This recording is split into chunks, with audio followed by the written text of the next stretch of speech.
Olá, querido líder, a graça e a paz do Senhor Jesus. Hoje eu quero falar mais um pouquinho com você sobre liderança.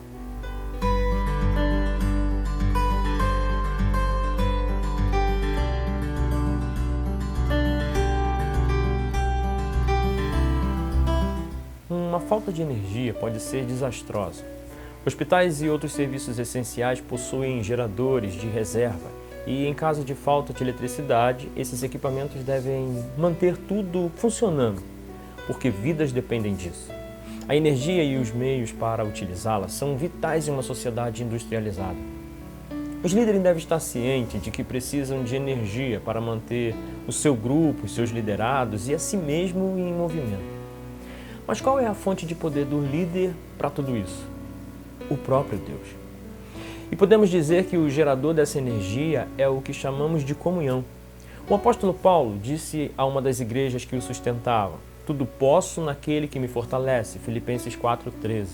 Davi, séculos antes, declarou: Deus é a minha fortaleza e a minha força, e Ele perfeitamente desembaraça meu caminho, 2 Samuel 22,33. Deus mesmo é a nossa fonte de força, mas a comunhão com Ele é que liga a chave e torna o poder operante e efetivo em nossa vida. A grande escola para a liderança de Davi como rei foi o tempo que ele passou a sós com Deus, quando ainda era um jovem pastor de ovelhas. Anos e anos a sós com Deus prepararam Davi para a liderança sob a direção de Deus. Ele certamente havia visto muitos líderes em ação. Primeiramente, ele vivia num palácio quando menino, mas seu tempo com o Senhor foi de maior valia do que o seu tempo com as pessoas. Como líder do exército e administrador da nação, Davi possuía pouco preparo. Ele não teve oportunidade de cursar nenhuma universidade, mas ele conhecia Deus. E é nessa área que o diabo mais concentra os seus ataques. Ele não se importa muito se você participa de seminários, conferências ou encontro, ou até mesmo se você não falta em nenhum culto, se você não busca a comunhão com Deus. Mas quando você leva a sério o conhecer a Deus através de uma comunhão íntima, prepare-se para uma guerra. A sua agenda começará a ficar lotada com assuntos urgentes e imprevistos e você ficará muito ocupado para ter comunhão com o Senhor.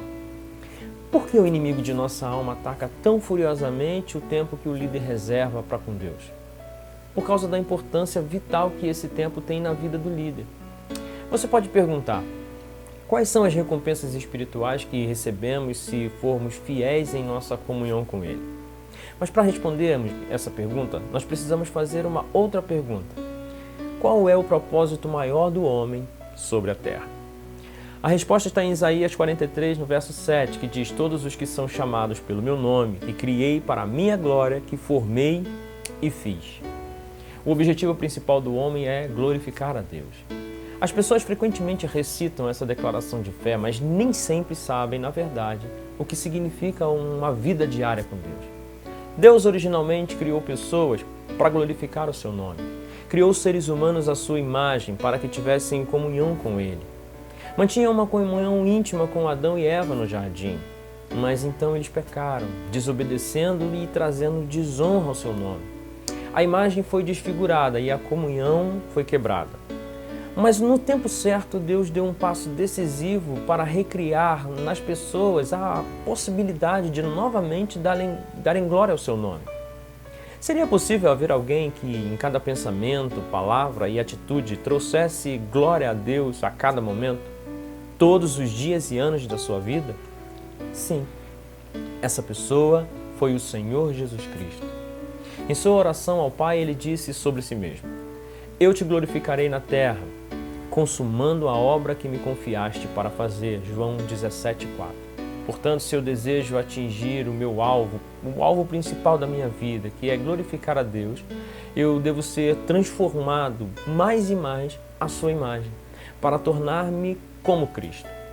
O desejo do coração de Deus é que nos tornemos como seu Filho, porquanto aos que de antemão conheceu, também os predestinou para serem conforme a imagem de seu Filho, a fim de que ele seja o primogênito entre muitos irmãos, está em Romanos 8,29.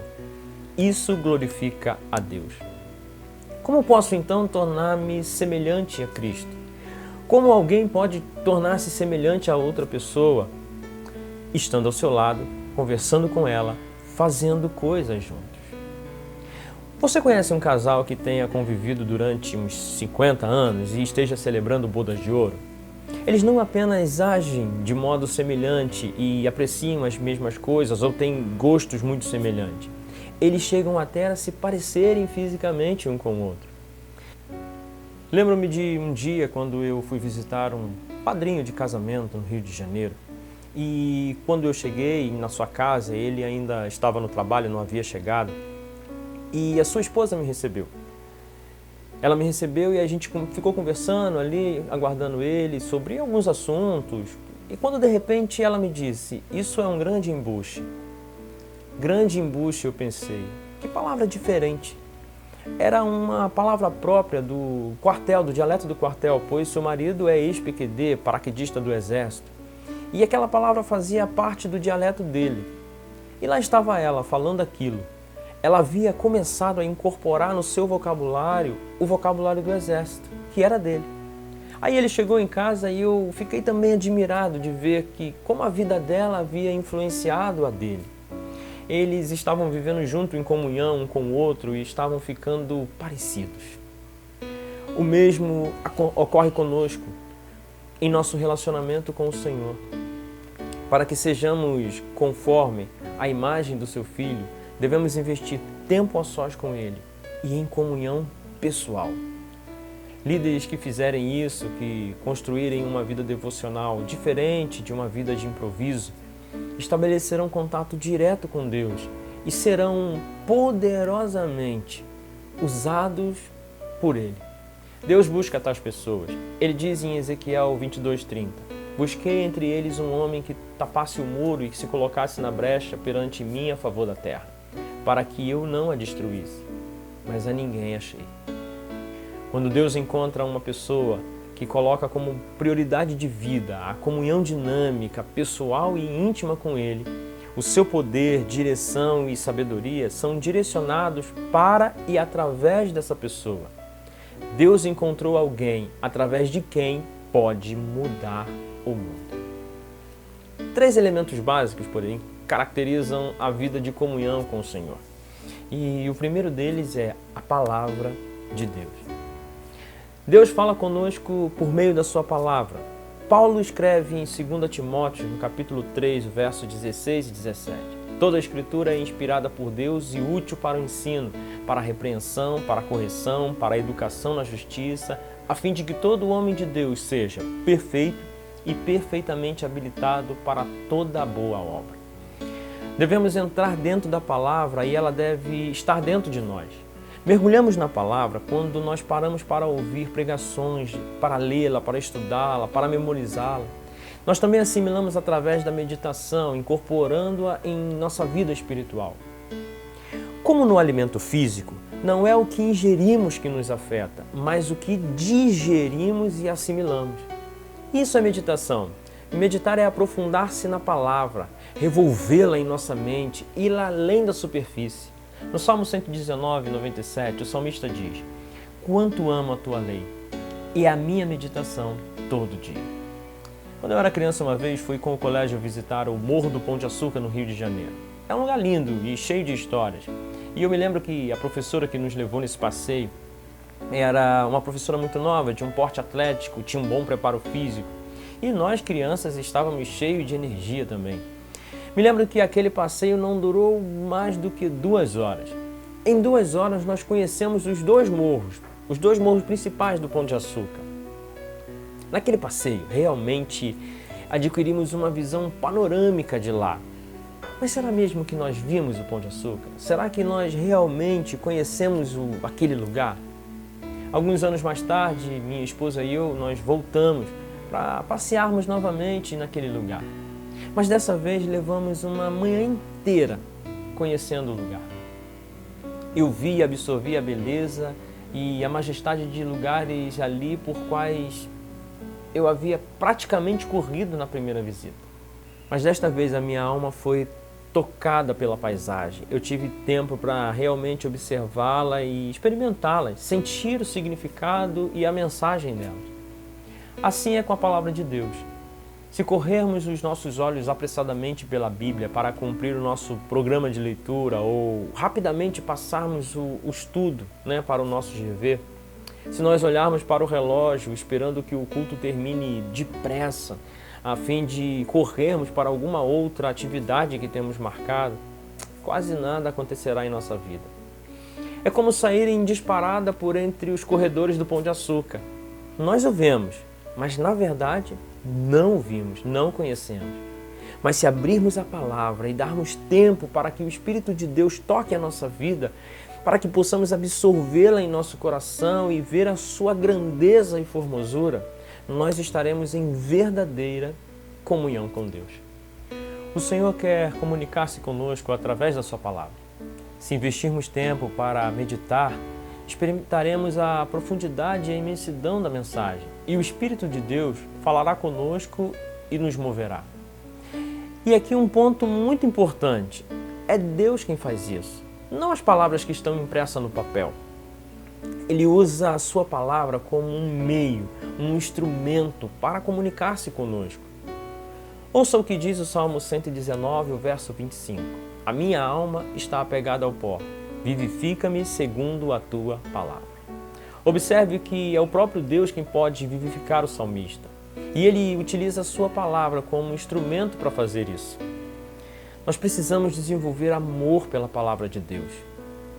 Quanto amo a tua lei, é a minha meditação todo dia. Foi o versículo do Salmo 119, 97 que nós lemos. Foi o amor à palavra de Deus que impeliu o salmista a meditar nela. É aí que tudo deve começar. Peça ao Senhor que Ele dê amor e encanto por sua palavra. Guia-me pela vereda dos teus mandamentos, pois nela me comprazo, diz o Salmo 119, 35. Aleluia! Bem-aventurado o homem que teme ao Senhor e se compraz nos seus mandamentos. Salmo 112, 1. Terei prazer nos teus mandamentos, os quais eu amo. Salmo 119, 47. Líderes dignos de sua vocação e que irão verdadeiramente conduzir outros em sua caminhada espiritual devem ser pessoas da palavra. O segundo elemento da comunhão é a oração. Deus fala conosco através da sua palavra e nós falamos com Deus através da oração. Algo a ser lembrado é que há orações que movem a mão de Deus, mas há outras que não têm efeito algum. Mas qual é a diferença de uma e outra? Jesus falou sobre diferentes tipos de oração em uma parábola. Ele disse assim: 2 homens subiram ao templo com o propósito de orar, um fariseu e o outro publicano. O fariseu, posto em pé, orava de si para si mesmo dessa forma: ó Deus, graças te dou, porque não sou como os demais homens, roubadores, injustos e adúlteros, nem ainda como este publicano. Jejuo 2 vezes por semana e dou o dízimo de tudo quanto ganho. O publicano, porém, estando de pé ao longe, não ousava nem ainda levantar os olhos ao céu, mas batia no peito dizendo: ó Deus, sê propício a mim, pecador. Diga-vos que este desceu justificado para sua casa, e não aquele, porque todo o que se exalta será humilhado, mas o que se humilha será exaltado. Está em Lucas 18, a partir do versículo 10. É interessante como os filmes usam a música para causar um efeito em nós. Quando a situação fica tensa, a música toca tensa. Quando a situação é de ação, a música ela toca rápida, nos faz entrar no clima. Quando as coisas ficam tristes, uma melodia triste faz entrar no clima e muitas vezes nos leva a lágrimas. A música nos cinemas são ferramentas usadas para causarem efeito. Assim é a parábola de Jesus. O fariseu orava meramente para tentar causar efeito, como um meio para impressionar e dizer. E Jesus disse dele, ele orou de si para si mesmo. O publicano, porém, lidava diretamente com Deus, ele orou com efeito a fim de alcançar algo. E esse é o tipo de oração que devemos oferecer a Deus. Tiago 5, verso 16 declara: muito pode por sua eficácia a súplica do justo. Para ser efetiva, a oração tem de ser fervorosa. Isso é ilustrado por um incidente na igreja primitiva, em Atos 12, a partir do verso 1. Herodes havia iniciado seu reinado de terror e perseguição aos cristãos.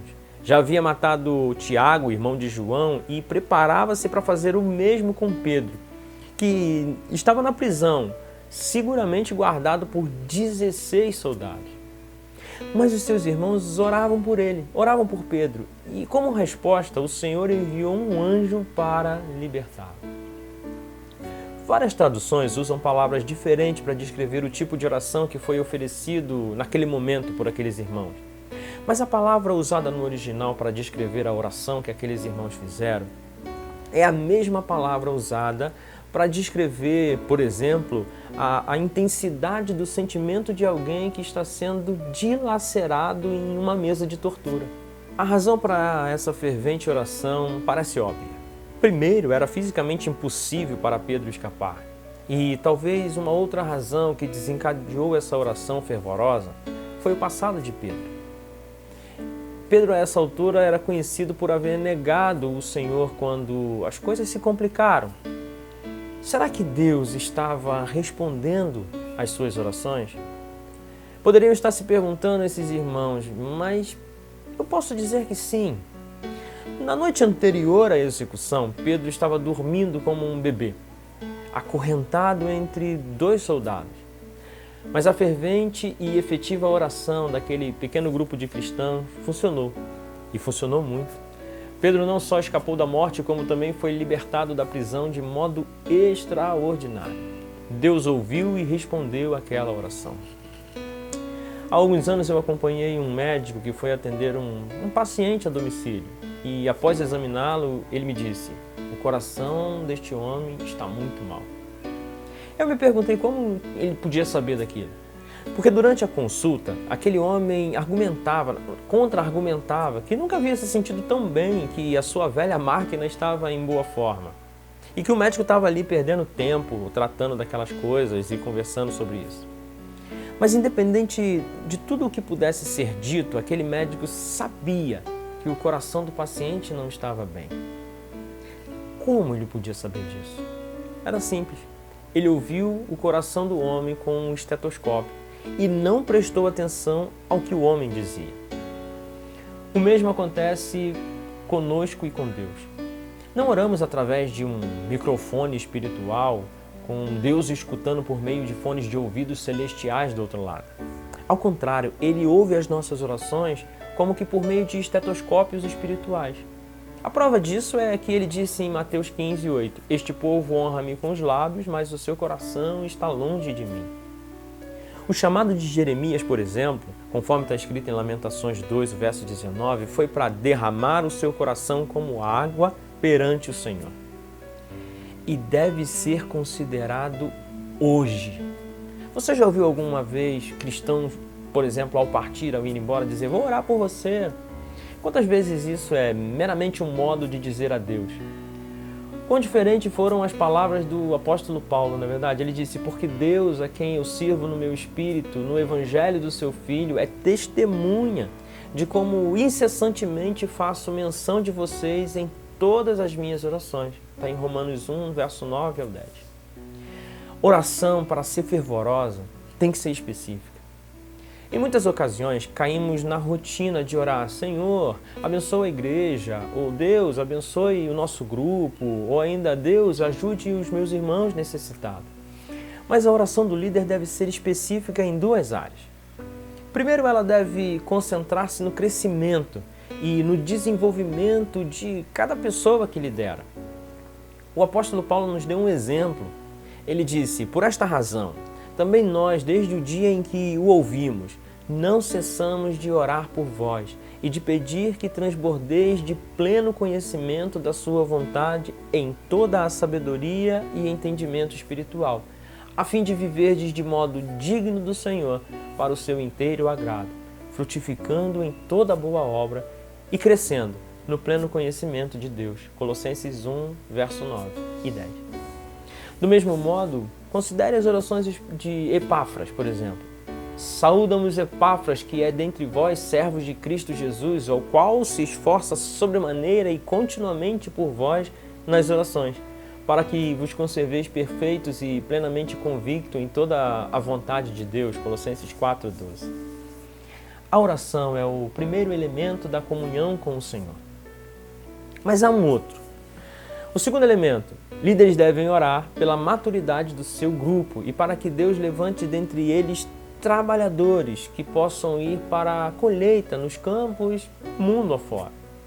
Em Mateus 9, a partir do verso 36, está escrito: Vendo ele as multidões, compadecendo-se dela, porque estavam aflitas e exaustas, como ovelha que não tem pastor. Então se dirigiu aos seus discípulos e disse: A seara, na verdade, é grande, mas os trabalhadores são poucos. Rogai, pois, ao Senhor da seara, que mande trabalhadores para a sua seara.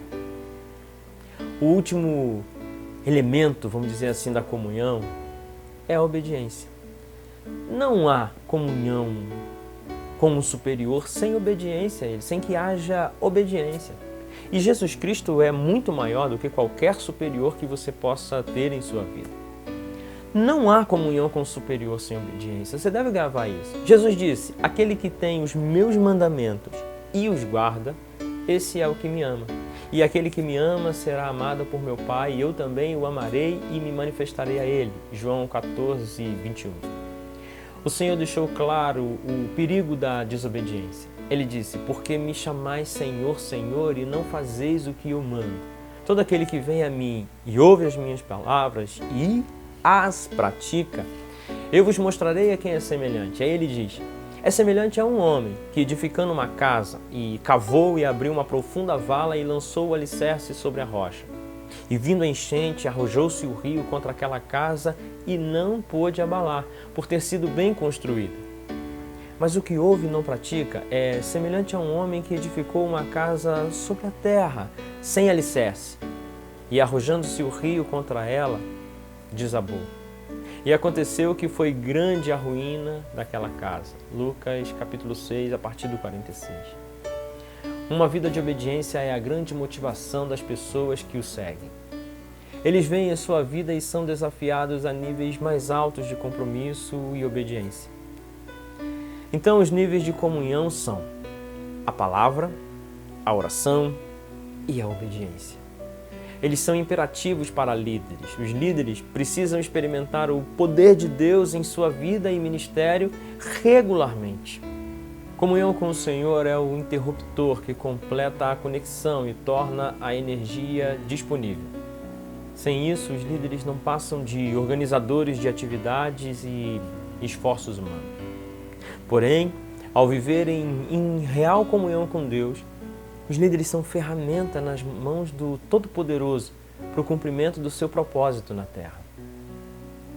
Pense nisso. Pense nisso e busque uma vida de comunhão com o Senhor Jesus. Isso fará a diferença na sua liderança. Que Deus o abençoe.